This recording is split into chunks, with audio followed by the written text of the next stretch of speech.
एक 80 वर्षीय व्यक्ति अपने 45 वर्षीय उच्च शिक्षित बेटे के साथ अपने घर में सोफे पर बैठा था। अचानक उनकी खिड़की पर एक कौवा बैठ गया।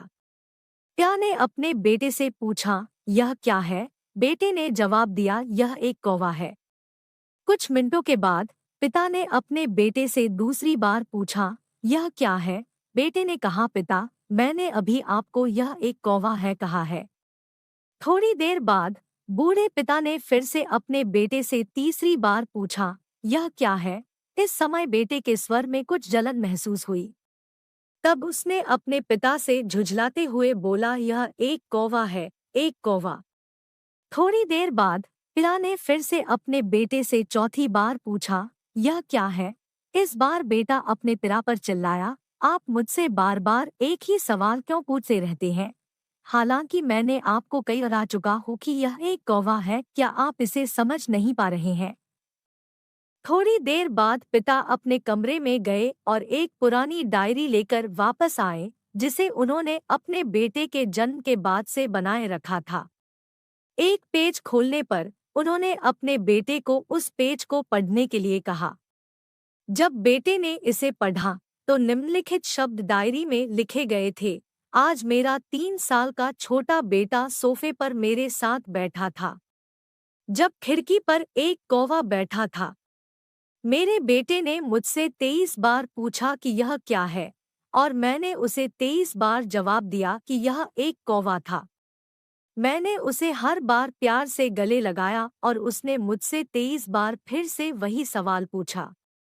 मुझे इस बात से बिल्कुल भी चिढ़ नहीं हुई कि मैंने अपने मासूम बच्चे के लिए प्यार महसूस किया है, जबकि छोटे बच्चे ने उससे 23 बार पूछा, यह क्या है?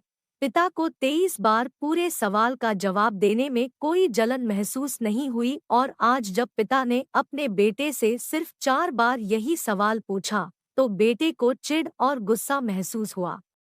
इसे पढ़कर उस बेटे को अपने किए गए व्यवहार का पता चल गया था, जिससे चलते अब वह मन ही बहुत शर्मिंदा हो रहा था। शायद उसे अब किए गए अपने बूढ़े पिता के प्रति व्यवहार पता चल गया था। इसलिए यदि आपके माता पिता जब बुढ़ापे में होते हैं, उन्हें न तो पीछे छोड़े और न ही उन्हें एक बोझ के रूप में देखें, बल्कि उनके साथ एक दयालु शब्द बोले, शांत, आज्ञाकारी, विनम्र और उनके प्रति दयालु बने। अपने माता पिता के प्रति विचारशील रहें। आज इस बात को कहें, मैं अपने माता पिता को हमेशा खुश देखना चाहता हूँ। जब से मैं छोटा बच्चा था, उन्होंने मेरी देखभाल की। उन्होंने हमेशा मुझ पर अपने निस्वार्थ प्रेम की वर्षा की है। उन्होंने आज समाज में मुझे एक व्यक्ति के रूप में प्रस्तुत करने के लिए तूफान और गर्मी को देखे बिना सभी पहाड़ों और घाटियों को पार किया। भगवान से प्रार्थना करें, मैं अपने बूढ़े माता पिता की सर्वोत्तम तरीके से सेवा करूंगा। मैं अपने प्यारे माता पिता को सभी अच्छे और दयालु शब्द कहूंगा, चाहे वे कैसे भी व्यवहार करें। तो आप सभी इस कहानी को पढ़ने के बाद सीख जरूर मिली होगी। तो आपको यह कहानी कैसा लगा कमेंट में जरूर बताएं।